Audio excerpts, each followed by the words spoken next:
Nós praticamente fechamos o ciclo do Natal, que começou com o primeiro domingo do Advento.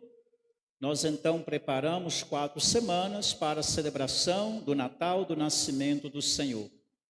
E hoje o Evangelho nos presenteia com a continuidade da narrativa do nascimento do menino Deus. Hoje entra a figura dos magos. Primeiro, os pastores vão até a gruta e, conforme o anjo havia anunciado, o sinal é um menino deitado na manjedoura. Os magos não têm anjos para indicá-los o que encontrar, mas tem uma estrela que os orienta. Simbolicamente, essa estrela é a luz da fé, que alimenta a nossa busca, que dá sentido à vida. Quanta gente hoje vive uma vida sem sentido? Quanta gente vive desorientado, desorientada, sem saber para onde vai, o que quer e o que deseja. Quando nós deixamos que essa estrela se apague ou que ela se esconda, nós ficamos desorientados. Então precisamos, como os magos, que andaram durante, segundo a história bíblica, quase 2 anos, à procura do menino que havia de nascer. A Epifania significa a manifestação, a mostração de Deus a todas as nações.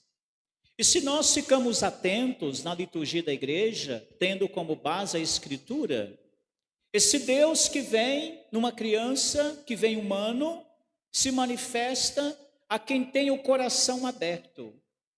A Maria e José que acolhem a missão. Aos pastores que naquela noite do Natal, do nascimento, obedecendo o anúncio do anjo, encontram o sinal. E os pagãos. Jerusalém está envolta no luxo, no consumismo, naquilo que o rei Herodes faz a favor do Império Romano, enquanto a periferia passa fome. Jerusalém traiu a sua vocação de ser a cidade da luz, a cidade do encontro. Quando nós ouvimos, por exemplo, o profeta Isaías, que apresenta um futuro belo, que as nações viriam adorar a Deus, seria um tempo novo, dá-se a impressão que Deus não cumpriu a sua promessa. Mas Deus não voltou atrás. Quem mudou o coração foi o ser humano. E Jerusalém não é mais a cidade do encontro com Deus. Ali o que impera é o poder, a opressão, o luxo, o desperdício. E Deus então vai nascer na periferia. Os magos então seguem uma estrela. Nós aprendemos normalmente que os magos perderam a estrela e foram ao palácio de Herodes. Mas eu fico pensando, será que os magos que andaram tanto tempo não conheciam a história que o Messias nasceria em Jerusalém? Aqueles magos talvez convidaram Jerusalém, o rei Herodes, a reencontrarem a estrela. O sentido de ser o povo eleito por Deus. Não acho que os magos se perderam. Ali havia muita luz artificial. Aquela luz que indicava o menino se perdeu em meio a tanta luz. Em meio a tanto brilho, tanta luz artificial, como é difícil nós alimentarmos acesas as chamas da fé. Ela provavelmente é sucumbida por tanta luz, por tanto brilho. Os magos então, conhecendo um pouco a história, eles caminham incansavelmente. Quanta gente também desistiu no meio do caminho, na sua vocação, na sua profissão, aquilo que talvez daria certo, exigiu um pouco de esforço. E talvez alguma tribulação, mas essa pessoa desistiu no meio do caminho, ou no início, ou quase no fim. Chegando em Jerusalém, o que os magos encontram? Primeiramente, medo da cidade de Jerusalém e de Herodes. Medo de quê? De perder a sua pompa, de perder o seu domínio. Encontramos também, por parte dos escribas, um desinteresse. Mesmo conhecendo a Escritura, que o profeta falava do Messias que nasceria em Belém, os escribas não se preocupam. Encontramos ali um ambiente de violência. A desculpa de Herodes de enviar os magos para encontrar o menino e adorá-lo era para matar o menino. Ali o que os magos encontram é um ambiente totalmente desfavorável para que fosse ali a cidade da luz, a cidade da fé.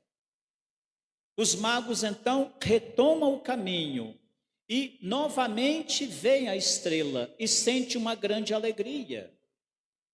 Talvez nós na vida nos perdemos em algum momento, uma frustração, uma perda, uma queda, um fracasso, e de repente algo reconstrói. É como os magos que ao verem novamente a estrela sentiram uma alegria muito grande.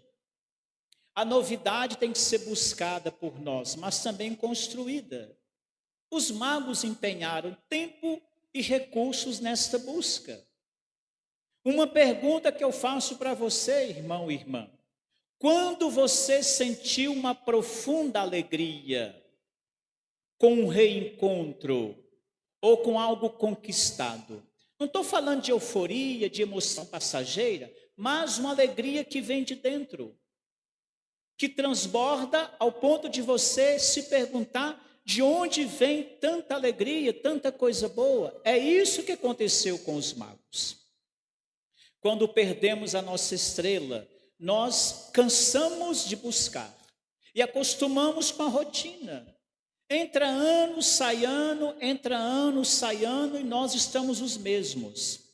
A vida parece monótona, sem graça, sem cor, porque nós perdemos o entusiasmo, porque nós perdemos a estrela, porque nós não ousamos algo novo.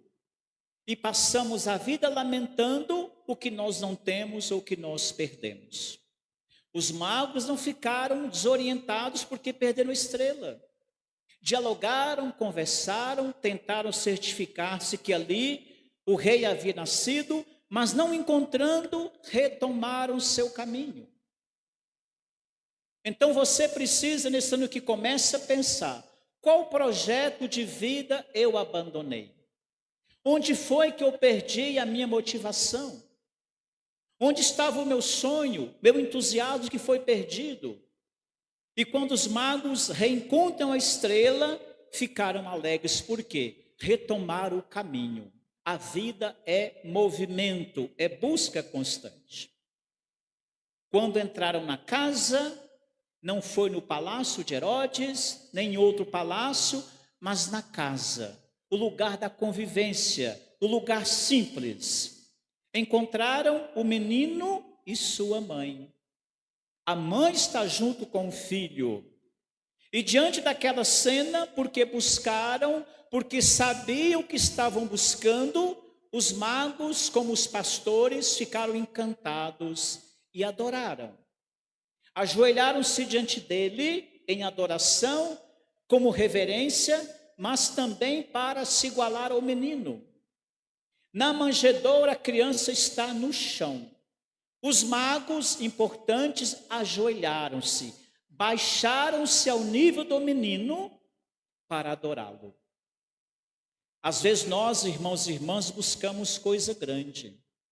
Como nós tratamos bem a autoridade? Tapinha nas costas, reverência, e a pessoa simples. Os magos, então, diante do menino e da mãe, ofereceram presentes.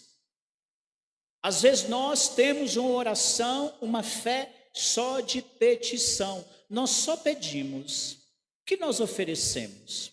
Os magos ofereceram presentes, ouro para o rei. Mas será que Jesus precisava de ouro, gente? Ele que foi pobre a vida inteira, não se apegou aos bens. O ouro é para ser usado com o ser humano. Os recursos da natureza, os bens, é para serem gastos com o ser humano. Aqui, simbolicamente, os magos dizem: ele saberá como usar os recursos, a sua riqueza. Ofereceram também ao menino incenso. Aquele que é humano também é divino. A Deus se incensa. O Salmo diz que a minha oração suba aos céus como o perfume e a fumaça do incenso. Aquele menino é também Deus. Os magos o adoram, dão um presente. E por fim, a mirra, aquele que é humano. A mirra lembra o cuidado, a terapia, o cuidado da ferida e da dor. Aquele menino passará por dificuldades durante toda a vida e até lá na cruz. E depois nós vamos retomar que Jesus na cruz, a ele é dado mirra com vinagre para amenizar a dor da crucifixão. Você tem dado ouro, os seus bens para cuidar de alguém, ou você se apega a eles? Você tem reverenciado o ser humano, tem abusado, maltratado o ser humano? Você tem dado a mirra do cuidado a quem precisa? Isso os magos nos ensinam. E diz então que após aquela cena, em sonho, receberam um recado: não volta a Herodes. Às vezes o passado, irmãos e irmãs, onde nós caímos, nós voltamos lá outra vez. A vida é dinâmica. Não volte a Herodes, não volte aos mesmos erros. As pessoas que te fizeram mal, olhem para frente. Retomaram outro caminho. E nós sabemos que Herodes não queria adorar o menino, mas queria matá-lo, como matou os inocentes, né? São Paulo, enfim, diz: a grande notícia é que os pagãos são chamados à mesma fé em Cristo Jesus. Aquele menino judeu que nasceu na periferia é a salvação para toda a humanidade. E os magos do Oriente representam todas as nações. Este grande bem de Deus não pode estar restrito aos judeus, mas a toda a humanidade. Que nós então, irmãos e irmãs, celebrando hoje a Epifania do Senhor, a sua manifestação, busquemos constantemente. Tenhamos a nossa estrela, não desanimemos e diante daquele que é Deus nós possamos reverenciar e adorar. Hoje, com esta celebração, encerrando praticamente o ciclo do Natal, nós fazemos o anúncio das solenidades, das liturgias mais importantes da Santa Igreja. De pé, acolhamos este anúncio. Irmãos e irmãs caríssimos, a glória do Senhor manifestou-se e sempre há de manifestar-se no meio de nós até a sua vinda, no fim dos tempos. Nos ritmos e nas vicissitudes do tempo, recordamos e vivemos os mistérios da salvação.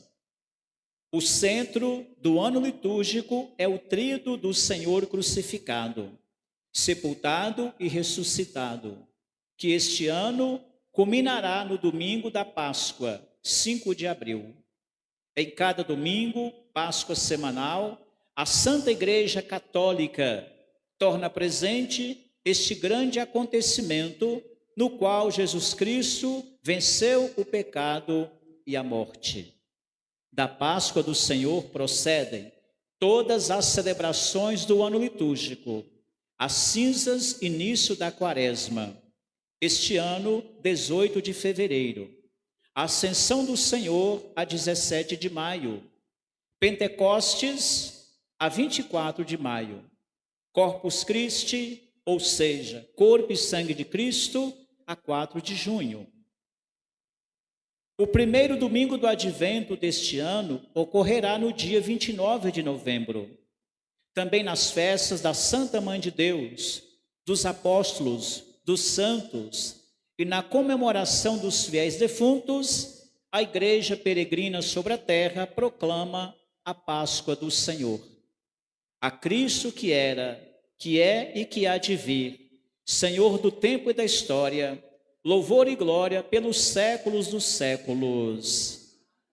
Repitam comigo as últimas 4 linhas. Vamos lá? A Cristo, todos. A Cristo que era, que é e que há de vir, Senhor do tempo e da história, louvor e glória pelos séculos dos séculos.